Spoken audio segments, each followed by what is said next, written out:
Ang kwentong ito ay hango sa totoong buhay. Mula ito sa isa nating kabayan na itago na lang natin sa pangalang Boy Anok o mas kilala bilang Anok. Walang eksaktong taon, sibulan. Pangatlo sa 6 na magkakapatid itong si Anok. Sa murang edad na 13, namulat sa mabigat na trabaho. Hindi niya na ipinagpatuloy pa ang pag-aaral. Mas tinoon ang atensyon sa pag-aararo upang magkaroon ng karagdagang suporta sa magulang at mga kapatid na nag-aaral. Ang ama ay isang retiradong pulis. Ito rin ang dahilan kung bakit marami ang alaga nilang hayop. Malawak din ang lupain na pagmamay-ari. Dito inilaan ng ama ang pera matapos nitong magretiro. Madalas ding nag-aaway ang mga magulang dahil sa pinansyal na pangangailangan. Si Lito na ama ni Anok, naging isang manginginom magmula ng magretiro sa trabaho. Lito, mahal. Hindi ka pa ba matutulog? Gabi-gabi ka na lang umiinom baka pwedeng bukas naman yan. Wika ni Mildred, asawa ni Lito. Ay nako Mildred, wag mo kong sinisimulan ng ganyan Mula naman sa sarili kong bulsa ang pinanggagastos ko. At saka matutulog ako kung matutulog. Pumasok ka na ga. Wika ni Lito. Nanahimik na lamang si Mildred. Bumalik sa loob ng tahanan. Masasabing malupit si Lito. Madaming taong galit, lalo na noong nasa trabaho pa ito. Kahit minsan, wala itong hinuling buhay na kriminal, lalo na kapag kabilang ito sa manhunt operation. Ilang beses na ring na-ambush ang sinasakyan nitong patrol. Ngunit sa awa ng Diyos ay walang nagtagumpay. Kilala si Lito bilang manunugis ng mga aswang. Kompronta ito sa mga taong may alam niyang tinatago, tulad ng minsan itong paglalakad pabalik ng tahanan. Dahil medyo may kalayuan ang tahanan sa pamayanan, kung kaya't mas binabuti nitong dumaan sa isang bukas sa tindahan bago dumiretso ng bahay. Aling Berdig, ay 3 sardinas nga at 2 kape. At saka 10 balot ng tinapay. Wika ni Lito. Ay parang ginagabi ka masyado ngayon, Lito Tugon ni Aling Berding. Oo nga madami kasi akong tinatapos. Linti kasing mga magdanakaw ng kambing Tugon ni Lito. Ayan ba yung napapabalitang mga nawawalang kambing sa kabilang barangay? Ikaw pa lang may hawak ng kasong yan. Muling wika ni Aling Berding. Yun na nga ako nga Kaya pag malaman ko lang talaga kung sino yung kumukuha yung lintik na yon, isasabit ko talaga yung leeg nun Ang laking perwisyo. Wika ni Lito. Ay naka, dapat lang yon. Masyado ng perwisyo sa lipunan. Habang inaabot ng matanda ang mga binili ni Lito, bigla itong nagtaka nang muli itong magsalita. Aling Berdig, paabot nga ako ng nakabalot niyong asin. Wika ni Lito. Ay nako, Lito. Alam mo naman, di ba? Bawal na bawal ang pagtitinda ng asin tuwing gabi. Tugon ni Aling Berding. Hindi ko naman bibilhin hahawakan ko lang. Nagtataka man ang matanda. Wala na itong nagawa kung hindi pagbigyan ang kahilingan ni Lito. Sige, Arta. Ano bang gagawin mo dyan? Wika ni Aling Berding. Hindi naman kumibo si Lito. Ilang sandali pa, makikita ang isang matandang babae Bit-bit ang isang sanggol. Manang, mayong gabi. Mukhang baliktad yata ang pagbibilad mo sa bata. Hindi ba dapat sa umaga yan? Wika ni Lito. Huwag kang makialam. Gagawin ko kung anong gusto ko sa apo ko. Tugon ng matandang babae. Ganun ho ba? Sigurado ka bang apo mo yung hawak mo? Huwag mong binibilog yung ulo ko ha. Kilala kita. Di ba ikaw yung napapabalitang aswang sa kabilang baryo? Nga ba yun? Mela, saan mo dinukot yung batang yan? Dahil sa mga sinabi ni Lito, bagya namang natigilan ang matanda. Dahan-dahan nitong ibinaling ang tingin kay Lito. Bumuka ang bunganga, akmang sasakmalin na sana ang hawak na sanggol. Ngunit hindi nito inaasahan ang bilis ni Lito. Sinampal nito ang aswang gamit ang hawak na asin. Umangil ang aswang. Binitawan ang hawak na sanggol. Kagad namang sinalo ni Lito ang bata. Samantalang ang aswang naman ay kumaripas ng takbo. Subukan mo lang talagang bumalik dito. Talagang papatayin kita. Kung sakali mong gusto mong pumantay ang paso mo sa mukha, sige bumalik ka dito. Ay nako. Wika ni Lito habang papalayo ang aswang. Ay, Diyos ko naman, Lita. Maawa ka naman sa amin. Bakit mo naman ginawa yun? Ayoko nang makita uli yung aswang na yun. Wika ni Aling Berting. Huwag kayong mag-alala, Aling Berding. Hindi na babalik yon, takot lang nun masampal uli. Wika ni Lito. Mabait naman si Lito, lalo na pagdating sa pagiging ama.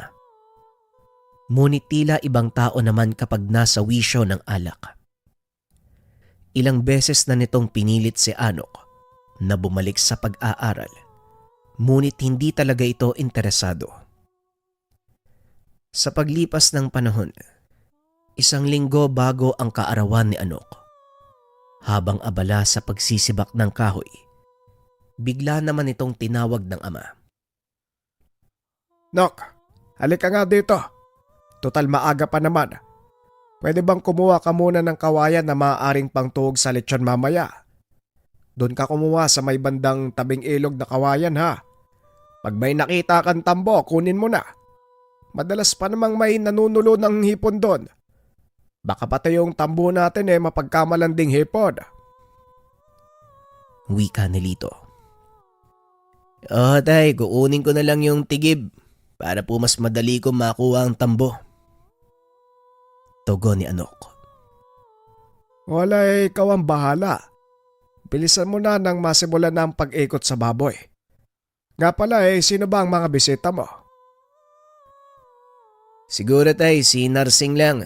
Yung kaklase ko mula elementarya. Ganun ba? Ang sabi kasi ng nanay mo sa akin, yung kapatid mong si Diding, may dalang bisita. Sige lang tay, wala naman akong inimbite. Matapos ang usapan, kagad tinungo ni Anok ang kawayang itinuro ng ama. Sa pagdating nito sa lugar, kagad namang nakita ang mga tambo na may saktong laki. Gamit ang tigib at martilyo, kung kaya't mabilis niyang nakuha ang mga ito. Ngunit habang inilalagay sa sako, bigla namang nakarinig ng pagsitsit si Anok. Psst! Psst! Napatigil ito sa ginagawa. Bagyang inikot ang tingin. Sino yan? Narsing? Huwag mo ko niloloko ha. Hindi kita mamaya papakainin. Makalipas ang ilang minutong pagmamatyag, muli namang ipinagpatuloy ni Anok ang ginagawa. Nang mailagay na sa dalang sako ang mga tambo, sinimulan nitong maghanap ng magandang uri ng kawayan na maaaring magamit sa lechon. Medyo may kahirapan din ang ginagawang trabaho dahil hindi na nalilinisan ang puno kung kaya't maraming tinik ang nakapalibot. Matataba at malaki rin ang kawayan kung kaya't halos abuti ng 2 oras sa paghahanap si Anok. Habang abala sa pagpuputol ng mahabang tinik, bigla namang napangiti si Anok nang makita ang natatanging kawayan na may katamtamang laki. Sakto ito para sa baboy na leletsyonin. Pantay naman ang kawayan, ngunit nasa gitnang bahagi ito ng mga tinik. Mahirap man, ngunit patuloy lang sa pagwasiwas ng itak si Anok. Kahit halos sugat na ang buong katawan, matyaga niya pa ring pinunta ng gitnang bahagi nito. Nang makalapit, muli niya namang narinig ang pagsitsit. Nako, nursing hindi ka nakakatawa. Pwede ba tumigil ka na dyan? Mas mabuti pa, tulungan mo na lang ako dito. Wika ni Anok. Muling tinignan ang lugar. Ngunit kahit saan man siya lumingon, wala itong makitang tao sa paligid. Tanging amoy lang ng tabako ang aromang umiikot sa lugar. Wala mang makitang usok. Inisip na lang ni Anok na sinarsing lang ito at pinagkakatawaan lang siya. Habang abala sa pagpuputol ng kawayan, biglang naantala nang marinig ang tila batong umaalog sa loob nito. Aba, ano kaya itong nasa loob? Nang maputol ang kawayan, kagad niya itong sinuri. Inalog niya ito hanggang malaman ang saktong lokasyon. Nagtaka si Anok dahil wala namang butas ang kawayan, kaya malabong makapasok ang kung anong bagay na nasa loob nito. Upang mabigyan ng sagot ang mga katanungan, dahan-dahan niya itong hinati hanggang sa bumungad ang isang maliit at makinis na bato. Ano naman ang ginagawa nito sa loob ng kawayan? Wika ni Anok sa sarili. Psst! Hoy! Kutong lupa. Nakikita mo na ako? Napabalikwas si Anok sa kinakatayuan nang makita ang muka ng kapre. Huwag mo sabihing tatakbo ka. Kamukha ko ba ang kaibigan mong si Narsing? Kanina ka pa narsing ng narsing. Wika ng kapre. Pasensya na. Akala ko kasi ikaw yung kaibigan ko eh. Tugon ni Anok. Kumalma ka. Ako ang gabay ng mutyang hawak mo. Ang tagal ko nag-intay.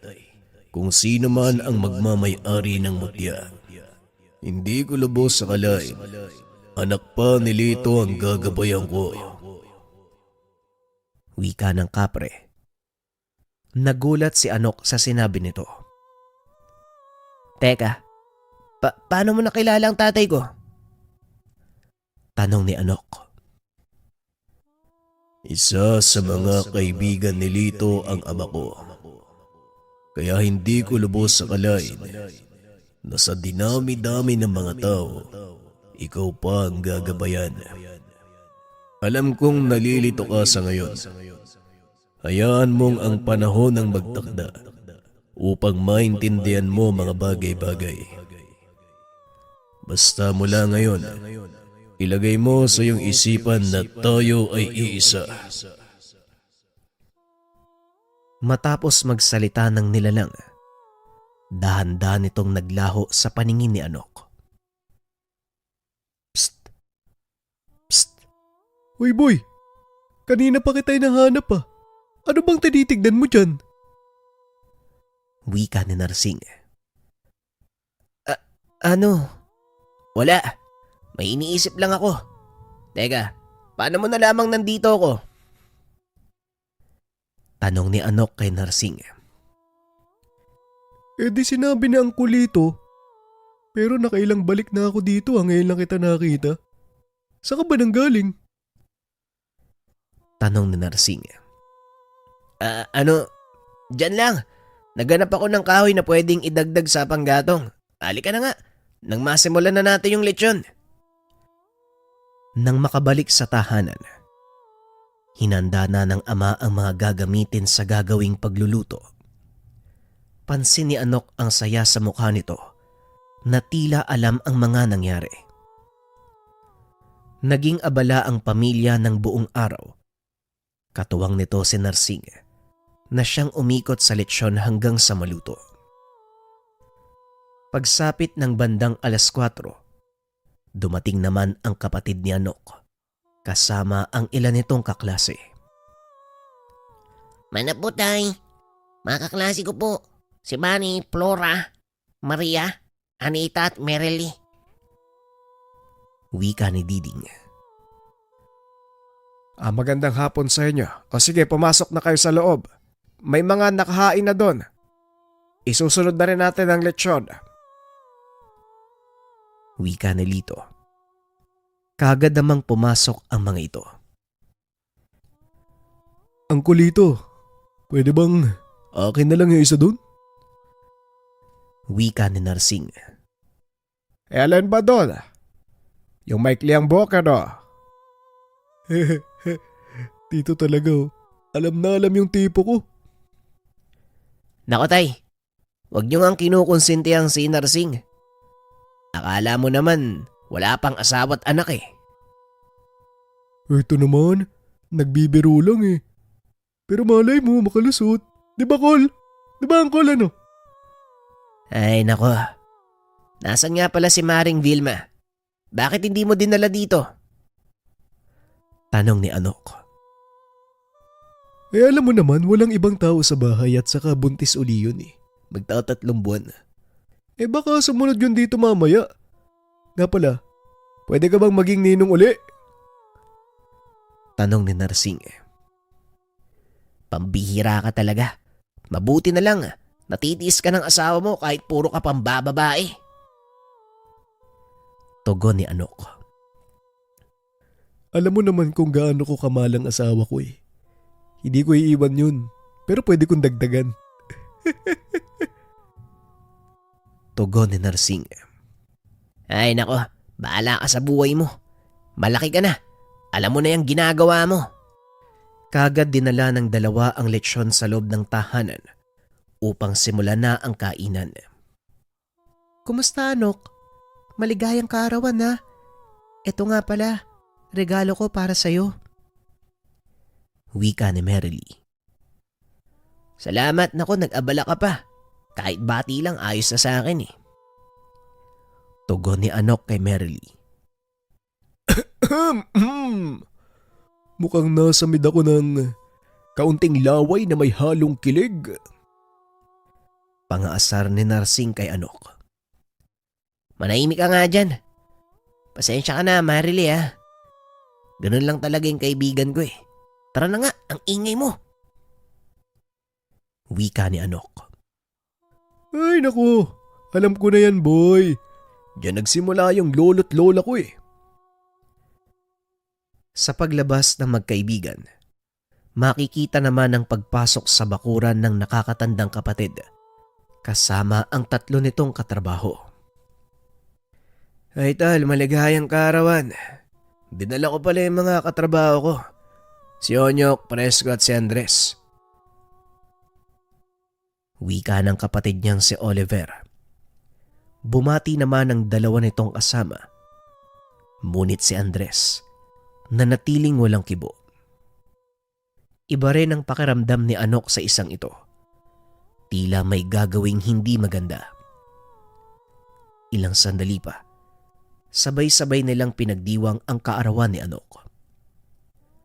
Pagkatapos kumain ng lahat, kaagad namang nag-ayang uminom si Lito. Etong sa inyo. Bahala na kayo maghati-hati dyan. Kumuha na lang kayo ng sarili nyong baso doon sa mesa. Wika ni Lito. Matapos itong maipatong ang 3 boteng lambanog, Kaagad itong bumalik sa mga barkada sa kabilang mesa. Mabilis namang pumasok si Narsing at Anok upang asikasuhin ang inumin. Nang mailapag na ang lahat, nagpresenta si Andres na siya ang magiging tanggero. Pre, ako na magtatanggero para siguradong makainom ang lahat. Wika ni Andres. Hindi naman nag-alinlangan si Narsing. Ibinigay ang hawak na bote. Nung una, maganda ang pakikitungo ni Andres. Ngunit dahil lumalalim na ang gabi, kung kaya't nagpaalam na ang kamag-aral ng kapatid. Nalingat naman ang tingin ni Anok nang magpaalam si Merily. Nok, salamat ha. Maligayang kaarawan sa'yo. Una na kami. Manong Lito, Manang Mildred. Salamat po ah. Una na po kami. Wika ni Merily. O siya, sige iha, mag-iingat kayo ha. Anak-anak, ihatid mo sila doon sa kalsada. Walang ilaw dyan sa palayan. Wika ni Nanay Mildred. Napatango naman si Anok bilang pagsang-ayon sa ina. Kaagad nitong hinatid kasama ang kapatid na si Diding. Nang makarating sa kalsada, muli namang nagpaalam si Merily. Sige na, Anok. Dito na lang kami. Salamat uli ha. Wika ni Merily. Habang pabalik sa tahanan ang magkapatid, bigla namang naihi si Anok. Ading, una ka na nga. Iihi lang ako. Nang makalayo na ang kapatid, habang abalang umiihi si Anok, muli niyang narinig ang pagsitsit ng gabay. Hoy, utong lupa, bilisan mong magbawas ng tubig. Baka hindi mo na mailigtas ang kaibigan mo. Parating na rin ang asawa ni Narsing, kaya malalaman mo kung sino ang nagbabalat kayo sa mga kainuman nyo. Dahil sa mga narinig, dali-daling tinahak ni Anok ang daan pauwi. Kahit nasa malayo, tanaw niya ang tahanan at ang mga taong umiinom. Nung una, tila normal na inuman lang ang nagaganap. Ngunit nang ibaling ni Anok ang tingin kay Andres, naagaw ang atensyon nito. Pasimpleng nilubog ni Andres ang kanyang kuko sa baso ng alak. Nung una, naisip ni Anok na marahil dala lang ito ng kalasingan. Ngunit kapansin-pansin na tanging kay Narsing niya lamang ito ginawa. Matapos kasing mabigyan ng inumin ng kaibigan, maayos na muli nitong nilalagyan ng alak ang baso. Ngunit sa tuwing matatapat ito kay Narsing, muli namang inilulublob ni Andres ang mahabang kuko sa hindi malamang dahilan. Kapansin-pansin din ang pasimple nitong pagtapon ng alak kapag oras niya na ng inom. Ilang sandali pa, nagulat si Anok nang marinig ang isang tinig. Pare, andyan ba si Narsing? Wika ni Vilma, asawa ni Narsing. O mare, ikaw pala. Nandito si pare. Ayun, umiinom. Tara, nang makakain ka na rin. Pagsipat ng dalawa, bagyang napatigil sa ginagawa si Andres. Bigla itong ngumiti at tila ba nilalanghap ang hangin. Animoy may masarap na amoy na napadaan. Napabalikwas naman sa kakaupo si Narsing nang makita ang kanyang asawa. Vilma, patapos na kami dito. Isang bote na lang. Wika ni Narsing. Bakit parang kinabahan ka ata pare? Sige na, diyan ka muna. Ihatid ko lang si Mare sa loob at nang makakain. Wika ni Anok. Pagpasok ng tahanan ay nagtanong si Anok sa ina. Nay, parang hindi ko nakitang kumain yung katrabaho ni Kuya Oliver ah. Yung Andres? Wika nito. Busog pa daw siya eh. Ang sabi ng tatay mo kanina, wag ko daw papasukin ng bahay. Kaya yung mga katrabaho ni Oliver, hindi ko na pinapasok para hindi naman makahalata yung Andres. Tugon ni Nanay Mildred. Ganun po ba? O sige Nay. Kaya nang bahala kay Maring Vilma ha. Babalik na muna ako dun sa lamesa. Pagbalik ni Anok sa lamesa, mas minabuti nitong maupo sa tabi ni Andres. Nung una, tuloy pa sa paglalagay ng alak si Andres. Nang mapansin nito na tila binabantayan ni Anok ang bawat kilos niya, hindi na muling dinampi ang mahabang kuko sa baso. Oliver, ikaw na muna magtanggero. Lasing na yata ako eh. Wika ni Andres. Kagad namang kinuha ni Oliver ang bote.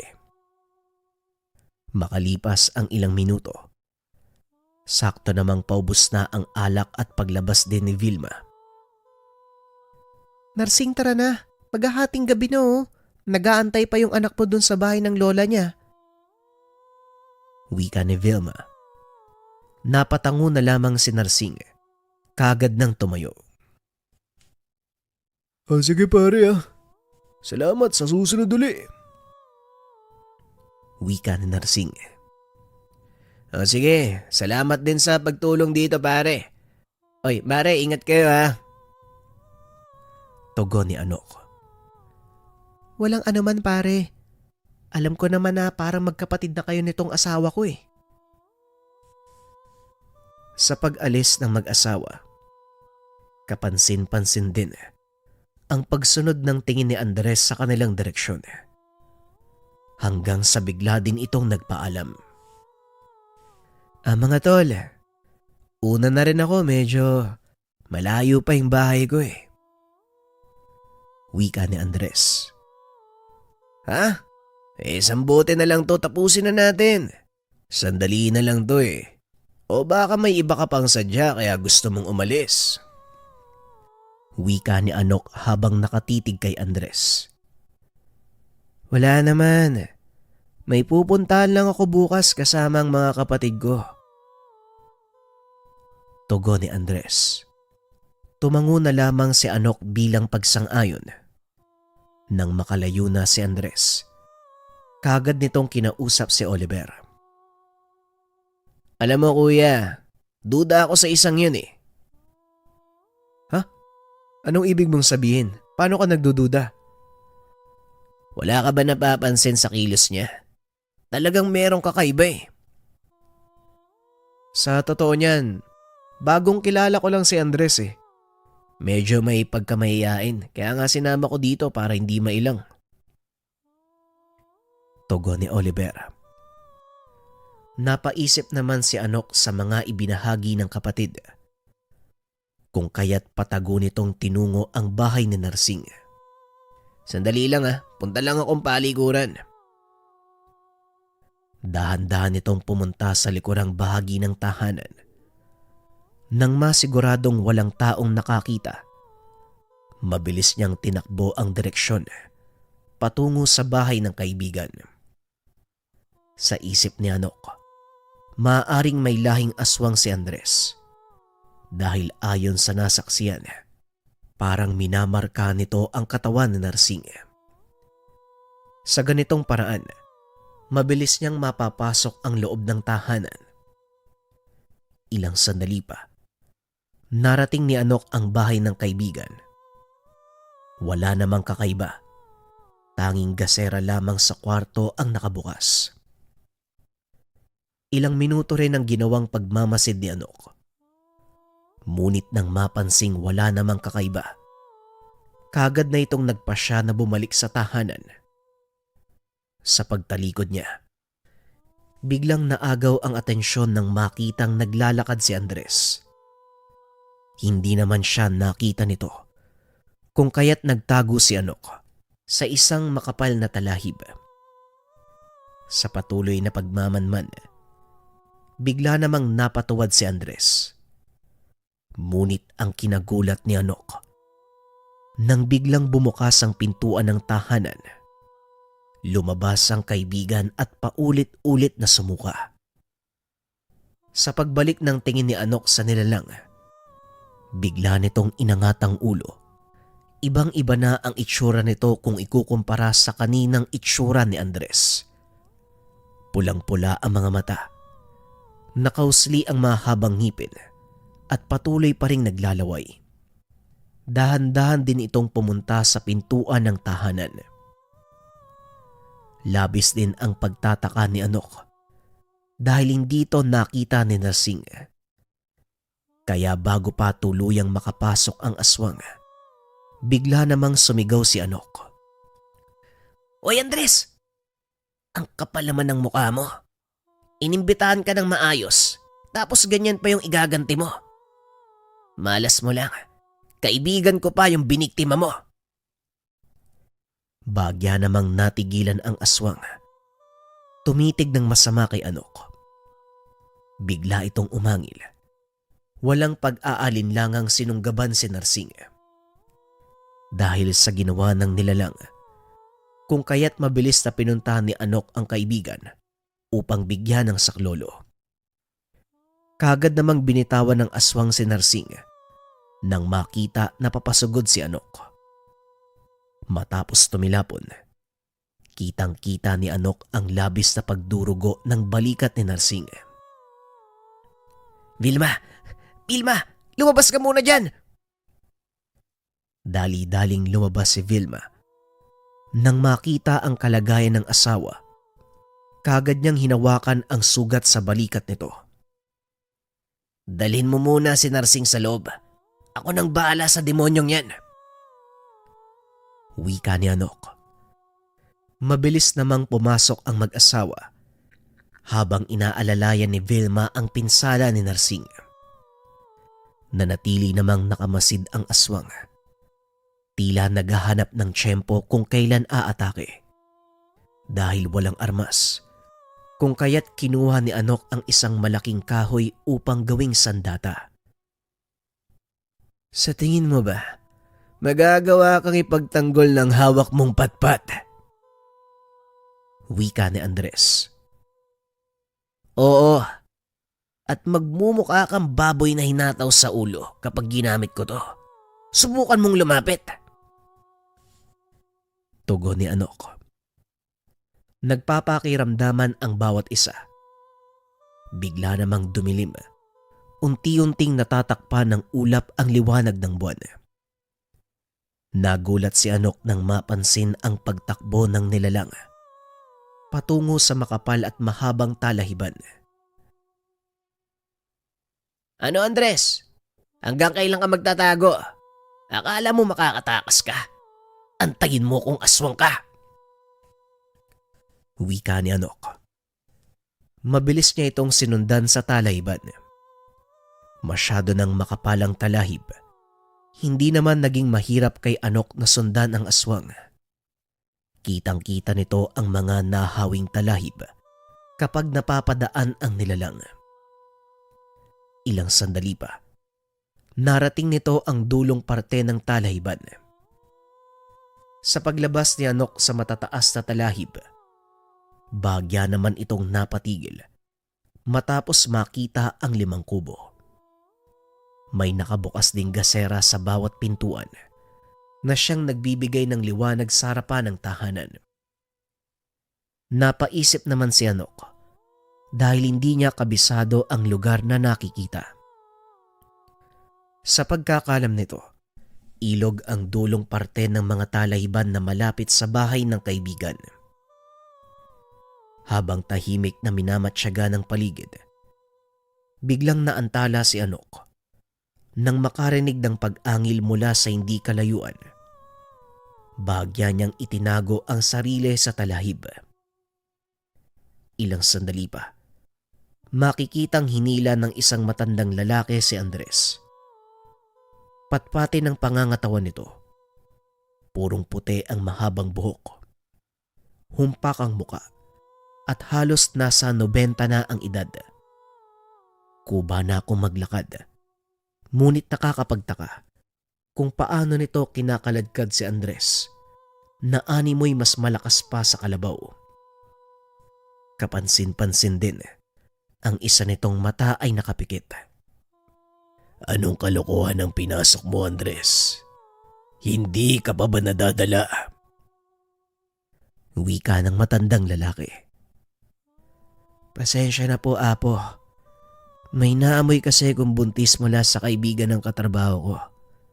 Nilagyan ko ng marka. Nakita ko rin yung buntis eh. Pero hindi ko inakala. Makakaharap ako ng isang taong may gabay. Pasensya na talaga. Akala ko, pipitsuging pakialamero lang ang isang yun. Tugon ni Andres. Sigurado ka bang hindi ka nasundan dito? Tanong ni Apo Nandok. Sa palagay ko, Apo, hindi naman po. Sigurado ka ba sa sinasabi mo, Andres? Sa'yo na mismo nang galing. May gabayang humahabol sa'yo.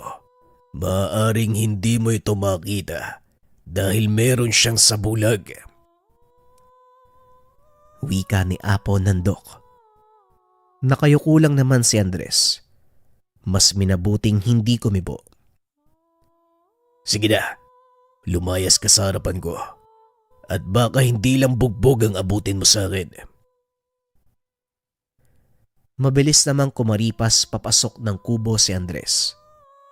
Dahan-dahan ding namatay ang sinde ng gasera.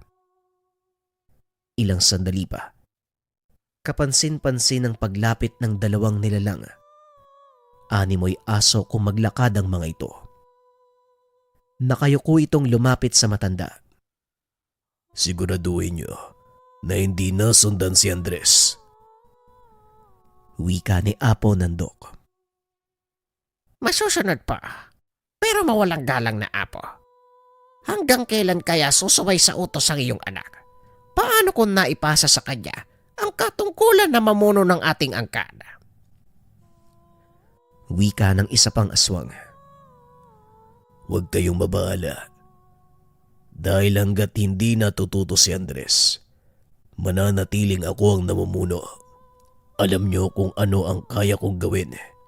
Ilang beses ko nang napatunayan yan. Pasensya na po, Apo. Aalis na kami.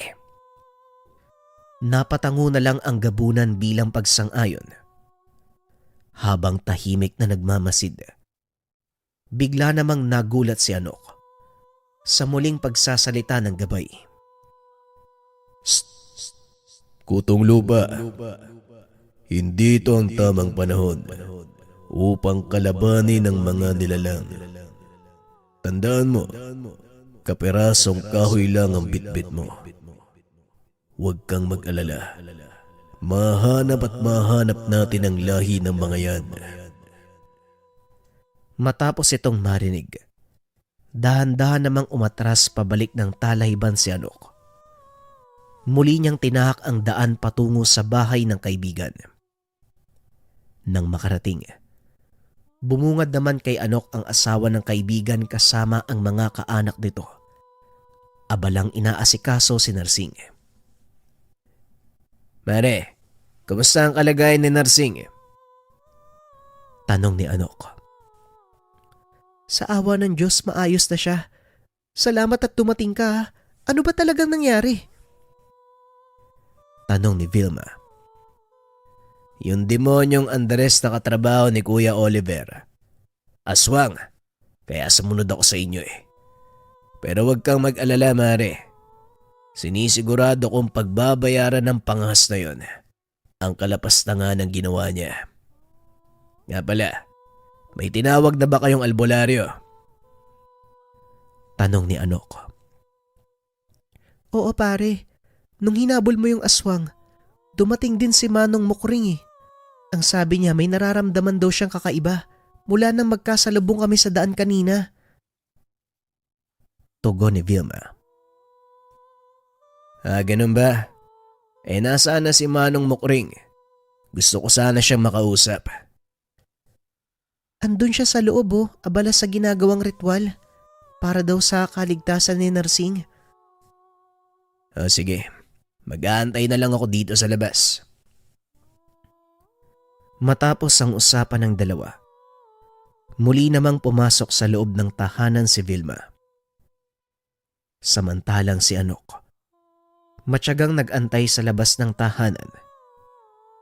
Makalipas ang ilang minuto, napatayo si Anok nang makitang lumabas na ang albularyo. Anak, gusto mo daw ako makausap? Wika ni Manong Mukring.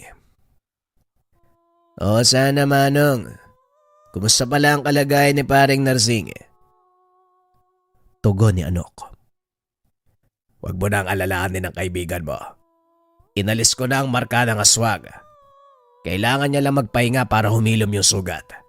May kalaliman din ang pinsala. Tugon ni Manong Mukring. Mabuti naman po kung ganun. Nga pala, may alam ba kayo sa lahi ng aswang na may gawa nito? Tanong ni Anok sa matanda. Sa pagkakaalam ko, may lahing gabunan na maaaring gumawa nito. Sabi nga pala sa akin ni Vilma, hinabol mo daw. Nasundan mo ba? Tanong ni Manong Mukring. Oo, at kaya ko ring bumalik kung kakailanganin. Pero sa ngayon, naghahanap ako ng makakasama eh. Nakita ko yung pinuno nila. Tinatawag na Apo ng Dok. Sobrang kakaiba ang presensya ng matandang yun eh. Pagpapaliwanag ni Anok. Sabi na nga ba, lahi ng demonyong Nandok ang nagtangka kay Narsing. Tugon ni Manong Mukring. Bakit po Manong? Kilala niyo po ba siya? Ayon sa albularyo, ilang taon pa lamang ang nakakalipas magmula nang mawala ang kanyang kapatid.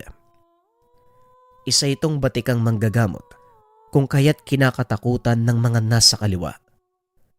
Kaso nga lang isang araw habang abalang ng gagamot, bigla namang naagaw ang atensyon nang may dumating na mag-asawa. Ilang buwan na buntis na rin ang pagdadalang taon ng babae. Nagtaka ang albularyo dahil hindi ito dumaan sa pila. Tinanong niya kung ano ang dahilan. Nagpaliwanag ang asawa nitong lalaki. Gabi-gabi na lang po sumasakit yung tiyan ng asawa ko eh. Madalas niyang sinasabi sa akin, may nakapasok daw sa bahay pero wala naman ako nakikita. 2 gabi na pong ganun, kaya ipapakonsulta ko na po. Paliwanag ng lalaki sa kanya. Wala ba kayong pinuntahan? O kung may napapansin ba kayong maligid sa bahay niyo? Wika ng albularyo. Wala naman kaming napapansin. Pero nagsimulang sumakit ang tiyan niya magmula nang umuwi ako galing inuman. Tugon ng lalaki. Pwede bang makita ang kamay mo? Wika ng albularyo. Kagad naman itong pinakita ang kamay. Hindi nga ako nagkakamali. Meron kang marka ng aswang kung kaya't malayang nakakapasok sa loob ng tahanan niyo. Wika ng albularyo. Sigurado po ba kayo? Baka pwede niyo po kaming tulungan. Ano pong gagawin namin? Tanong ng lalaki. Titignan ko kung anong aking may tutulong. Pero isa lang ang masisiguro ko. Marahil wala ng buhay ang nasa sinapupunan ng iyong asawa. Pero mabibigyan natin ng hustisya at mananagot kung sino man ang may sala. Tugon ng kapatid ni Manong Mukring. Kinagabihan ng mismong araw na yun, sumunod patungo sa kabilang barangay ang albularyo upang magbantay.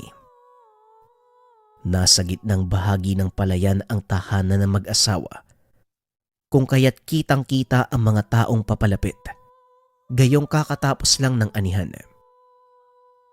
Sa pagsapit ng hating gabi, habang papikit-pikit pa sa antok ang albularyo, bigla itong napamulat ng makarinig ng pag-angil. Dahan-dahan itong napabunot ng buntot paging nakasabit sa bewang. Dahan-dahan niyang nilalapitan ang kinaroroonan ng angil. Nang malamang galing sa kwarto ng mag-asawa ang naririnig, tahimik nitong binuksan ng pintuan. Nakita niya ang asawa ng babae. Nakatayo lamang at parang wala sa wisyo. Nasa ilalim ito ng orasyon ng aswang. Ilang sandali pa ay pumatong ang nilalang sa buntis. Dahan-dahang binuka ang bunganga. Dahil sa ginawa ng nilalang, kaya't umalingasaw ang napakabahong aroma sa lugar. Kaagad namang kumilos ang albularyo. Mabilis nitong hinataw ng buntot ng page ang nilalang na siyang naging dahilan upang mamilipit ito sa sakit.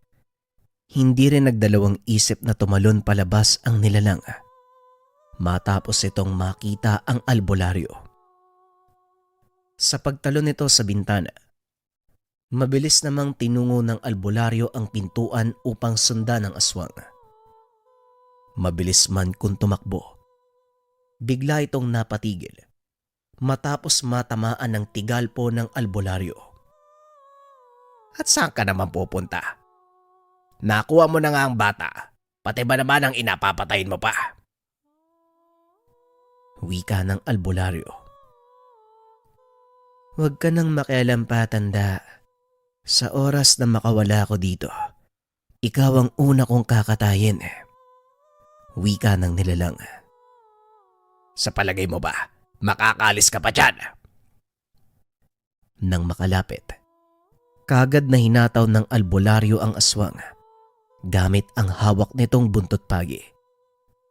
Muli itong napaangil sa hapde. Kahit anong gawing pagpiglas, hindi nito kayang makalis. Pasalamat ka, yan pa lang ang dinanas mo sa akin. Pero huwag kang mag-alala. Magiging madali lang to. Kaagad inilabas ng albularyo ang nakatagong punyal. Tutuluyan na sana ang nilalang. Biglang tumilapon ang albularyo matapos hawiin ng isa pang nilalang. Kumalma ka, albularyo. Wala kang koneksyon sa mga ginagawa namin. Dahan-dahang bumangon ang albularyo habang nagsasambit ng mga kataga. Itinaas nito ang depensa bilang paghahanda sa maaaring mangyari. Sa napapansin kong ora mo, mataas na uri ka ng aswang. Wika ng albularyo. Ngayon, tanda, makikilala mo kung sino ang binangga mo. Wika ng naunang nilalang. Lumayo ka muna, Andres. Sundin mo ang sasabihin ko. Hindi ordinaryong albularyo ang nasa harapan natin. Wika ni Apo Mandok. Isabay mo na yan. Pareho lang naman kayo ng sasapitin. Tugon ng kapatid ni Mang Mukring. Napaangil naman si Apo Nandok nang marinig ang sinabi ng albularyo. Ilang sandali pa, mabilis na tumakbo si Apo Mandok patungo sa albularyo. Hindi naman nagpatinag ang albularyo. Nakipagsabayan ito sa gabunan. Mabilis namang umiiwas ang gabunan sa punyal na gamit ng albularyo hanggang sa nahiwa ng albularyo ang likuran ni Apo Nandok. Bagyang napatigil ang dalawa. Ngunit sa hindi inaasahan, bigla namang sumugod si Andres sa likurang bahagi ng albularyo. Walang silbi ang ginawa nitong pagsuwag dahil masyadong malakas ang depensa ng albularyo. Gaganti sana ng pag-atake ang albularyo. Muling kumilos si Apo Nandok. Sa bilis ng pangyayari, tumagos ang kamay nito sa dibdib ng albularyo. Nag-iba rin ang anyo ni Apo Nandok. Meron itong dalawang sungay. Namumula ang mga mata. Matapos ng kaganapan, bigla ding napabalita ang pagkamatay ng babaeng buntis. Wakwak ang tiyan nito. Wala na ring dugo ang buong katawan. Samantalang ang asawang lalaki naman, nasiraan ng bait matapos ang pangyayari. Balik tayo sa kasalukuyan. Matagal ko nang hinahanap ang lahi nila dahil gusto kong tapusin ang kademonyohan na pinapalaganap ng mga ito. Mabuti na lang at nagawa mong mailigtas si Vilma dahil kung sakali, paniguradong matutulad yan sa nangyari sa aking kapatid. Wika ni Manong Mukring. Tignan mo nga naman, ang liit ng mundo. Malaki pala ang atraso nito sa'yo. Wika ni Anok. Tama ka, pero maiba ako. Kailan ka pa nagtanga ng mutya? Tanong ni Manong Mukring. Ano? Kamakailan lang.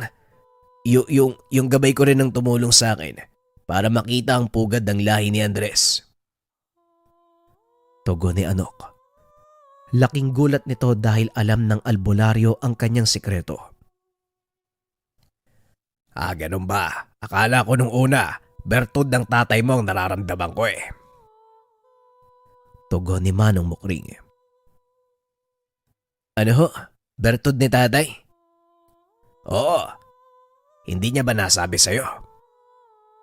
Wala naman pong sinasabi si tatay tungkol sa mga kakaibang bagay. Nako, ayokong pangunahan yan. Siya na lang ang tanungin mo kung magkakwento siya sa'yo. Napangisi na lamang si Anok. Matapos ang naging usapan ng dalawa, kagad namang tinahak ni Anok ang daan pabalik ng tahanan. Wala na itong nakitang umiinom sa harap ng bahay, kung kaya't kagad tinungo ni Anok ang kanyang silid upang magpahinga. Kinabukasan, tanghali na nang nagising si Anok. Sa paglabas ng kwarto, kagad niya namang nakita ang ama na abalang nagsisibak ng kahoy. Mas minabuti muna nitong magtimpla ng kape bago tumungo sa ama. Ilang sandali pa, nakangiti naman siyang sinalubong ng ama. Ano? Mukhang napasarap yata ang tulog mo. Wika ni Mang Lito. Opo tay, gawa nang galing ako kina paring Narsing kagabi. May umatake kasing mga aswang eh. Mga gabunan. Tugon ni Anok. Ano gabunan? Bakit wala akong nabalitaan? Tanong ni Manong Lito. Yung katrabaho ni Kuya Oliver, yung Andres. 'Di ba, pinag-iinalaan nyo rin yun? Sinasabi ko na nga ba kamusta naman si Narsing? Ibinahagi ni Anok ang lahat ng nangyari nung gabi, kung kaya't labis na galit ang naramdaman ni Mang Lito. Mga demonyong yon. Maganda ka anak. Siguradong babalikan nila ang tahanan ni Narsing.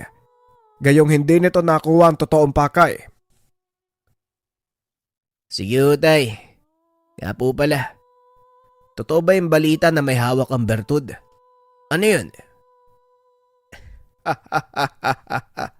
Yung ba? Bertud ng putik ang tangan ko. Huwag mo na lang sasabihin sa mga kapatid mo ha. Hindi ko rin siguro kailangang ipamana sa'yo to dahil may hawak ka ng mutya. Naging masaya ang usapan ng mag-ama. Hanggang sa magpasya si Anok na umalis na upang magtrabaho sa bukid. Naging abala ito, kaya hindi napansin ang paunti-unting paglubog ng araw. Anak, anong oras na? Mauna na ako sa bahay ni Vilma at Narsing, sumunod ka na lang. Wika ni Manong Mukring. Napada nito doon sa palayan. Ay oo nga pala, sige ho Manong Mukring, susunod na ho ako. Madali namang tinapos ni Anok ang ginagawa. Ilang sandali pa mas minabuting sumakay ni Anok sa kabayo upang mas mapabilis ang pag-uwi. Bago pa man makarating ng tahanan, sinalubong ito ng ama. Kung titignan, animoy susugod ito sa gera. May dalang malaking bag. Nakasabit ang isang dekalibreng baril sa bewang. O tara na, Huwag mo na ring alalahanin ang nanay mo. Yung kabayo, itali mo na lang dyan sa puno ng sampalok. Sa pagpunta ng dalawa sa bahay ng kaibigan, makikitang abala sa pagpapausok si Manong Mukring. Paglapit ng mag-ama, kaagad namang tinungo ni Mang Lito ang bawat sulok ng bakuran upang lagyan ng karagdagang pangontra. Makalipas ang ilang minuto, pumasok ng tahanan ng tatlo upang makapagpahinga. Tara, kain tayo. Pumunta ang tatlo sa lamesa upang pagsaluhan ang hinanda ni Vilma. Salamat sa inyo pare. Manong Mukring, Angkol. Hindi ko alam kung paano magpapasalamat sa inyo Wika ni Vilma. Wala to, Vilma. Ang mahalaga ngayon, ang kalagayan ng buong pamilya mo. Sige na, dalan mo na makakain ng asawa mo. Kami nang bahala dito. Tugon ni Manong Lito. Napangiti naman si Vilma. Kaagad pumasok ng kwarto dala ang pagkain ng asawa. Naging masaya ang pag-uusap ng tatlo. Mas kinilala ang bawat isa. Totoo ba, Lito? Nagaling pa sa lolo mo yung tangan mong bertud? Tanong ni Manong Mukring. Si Manong Mukring talaga napaka-chismoso. Pero oo, galing pa to sa lolo ko. Alam niyo bang 7 araw akong nakababad sa putik at tanging tubig lang ang iniinom? Tugon ni Manong Lito. 7 araw? Bakit naman putay? Tanong ni Anok. Sa ganitong paraan, magagawa kong matanggap ang bertud kapag ito'y ipapasa na ng lolo mo. Nga pala, Manong Mukrig, ilang taon ka nung nagsimula kang maging manggagamot? Tanong ni Manong Lito. Alam niyo naman, di ba? Nasa dugo namin ang pagiging manggagamot. Mula pagkabata, kasama ang nakakatanda kong kapatid. Sinanay kami ng aming magulang nung nasa edad 13 anyos pa lang. Nga pala, Nok, eto kunin mo. Yan ang naiwang punyal ng kapatid ko. Ingatan mo dahil espesyal yan.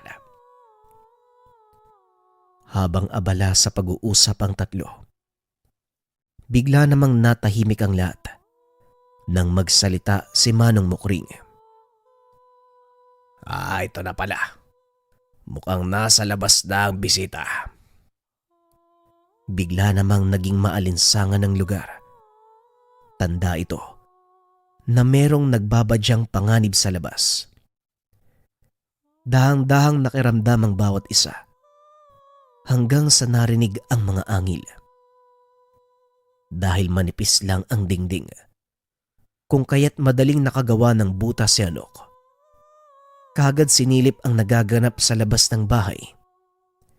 Sa liwanag ng buwan, kung kaya't madali niyang nakita ang matandang kumaladkad kay Andres.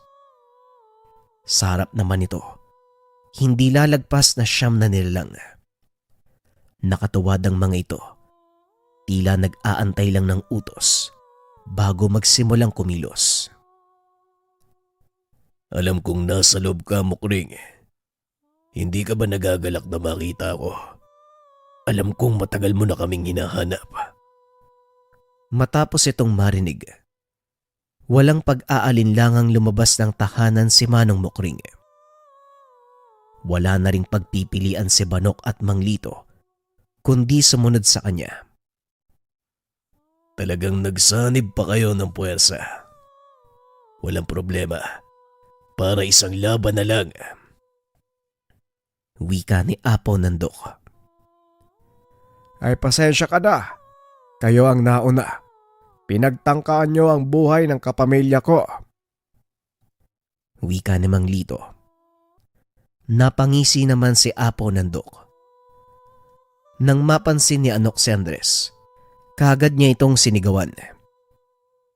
Hoy Andres, hanggang tago na lang ba ang kaya mong gawin? Wika ni Anok. Masyado kayatang matapang binata. Ikaw nga ang anak ni Lito. Tignan natin. Nagkumpas ng kamay si Apo ng Dok. Sumugod naman ang mga nilalang. Napabunot ng barel si Mang Lito. Nagpaula ng barel ngunit mabilis na nakakaiwas sa bala ang mga nilalang. Sa tuluyang paglapit ng mga aswang, nagsimula na ring umatake si Anok at Manong Mukring. Dahil sa karunungan ng kasamang albularyo, kung kaya't napapatigil ang mga nilalang sa hindi malamang dahilan. Hindi naging mahirap kay Anok na patayin ang mga ito. Ang iilan namang nasa malayo, bagyang napatigil matapos na makita ang kapangyarihan ng albularyo. Dito na sabay-sabay sumugod ang mga nilalang. Lumapit kay Manong Mukring. Hindi inaasahan ng matanda. Kagad itong nasugatan matapos makalmot sa likuran. Hindi kinaya ng kabal niya ang taglay na kalmot ng gabunan. Labis ang nararamdaman nitong sakit. Hindi na kinaya pang makipaglaban. Mabilis naman itong nilapitan ni Anok upang mabigyan ng tulong. Sa pag-amba ng saksak, tumalon pa itaas ang gabunan. Pagbalik nito sa lupa, ang pagpapaputok naman ni Mang Lito. Tumama naman ang bala, ngunit hindi ito masyadong tumatalab. Ang buong akala ni Apo ng Dok ay nakakalamang na sila. Hanggang sa maramdaman niya na merong humawak sa braso. Itinapon si Apo ng Dok sa palayan.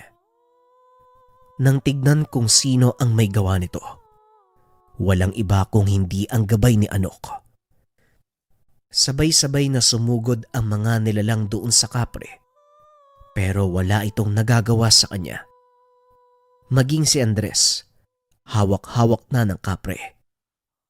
Nabalot ng galit si Apo ng Dok, lalo pat nang patayin ng nilalang si Andres. Buong puwersa itong lumusob kay Anok. Ngunit bago siya tuluyang makalapit sa binata, tinamaan siya ng atake ng kapre. Napandusay sa lupa si Apo ng Dok. Sa lakas ng pagkakampas ng kapre, halos mahati sa dalawa ang katawan ng nilalang.